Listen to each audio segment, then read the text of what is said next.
We're in Rochester, Minnesota at a furniture superstore remodel, basically refacing the front of this building with Beon Stone. I think today it's around 4 degrees, windchill's probably -15. Beon Stone is a very easy product to work with. Goes on nice. You can put it on in cold weather. Something with traditional masonry products, you got a shelter, and sometimes you just can't do it because weather doesn't allow it.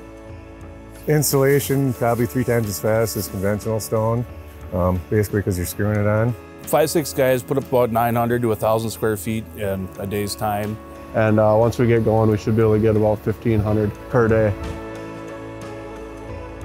I would definitely work with Beon Stone again. It's a great product, goes on easy, any weather, that's good to go.